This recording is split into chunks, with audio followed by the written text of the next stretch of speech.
இவன் நடிகர் கட்சியை சேர்ந்த அவரு முதல்ல பேச சொன்னாங்க, அவன் பேசினான். ரெண்டாவது பேசினார் யாருன்னா நம்ம முன்னாள் டிரான்ஸ்போர்ட் மினிஸ்டர் மரியாதைக்குரிய சிவசந்திரன் அவர்களே பேசினாரு. அவருடைய பேச்சை கண்டு ஓதல ஆரம்பிச்சுட்டாங்க எதிரிகள். சட்டமன்றத்தில் முதலமைச்சர் மூஞ்சி அப்படி தொங்க போட்டுக்கிறாரு. மற்றவெல்லாம் என்ன சொல்லுன்னு தெரியல. இன்னைக்கு கவர்னர் உரையிலே இந்த பாடம் சொன்னா அடுத்து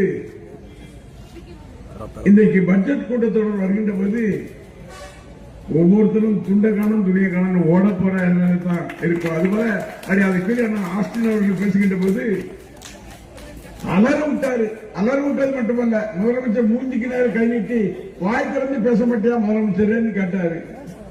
அவருக்கு ஒண்ணும் வரல. என்னடா நம்மள கேட்கறதுக்கு இப்படி வந்துட்டாங்க, நம்ம வந்து மாட்டிக்கிட்டோமே.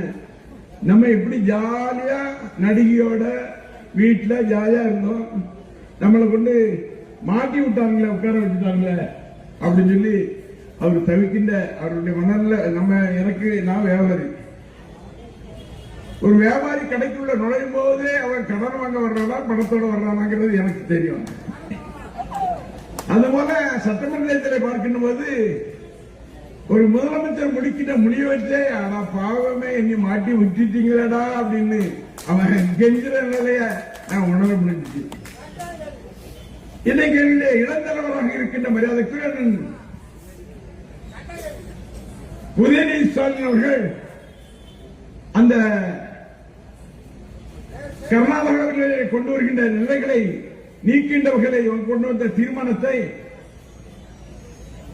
எதிர்த்து பேசுகின்ற போது அவர் பேசுகின்ற பேசி ஒவ்வொன்றும் மணிமணியாக அவன் முடிக்கிறான். ஏன்னா வந்தோம் நம்ம இவன் எதிர வந்து முடிக்க வந்துட்டோம் அப்படின்னு முடிக்க விட்டாரு.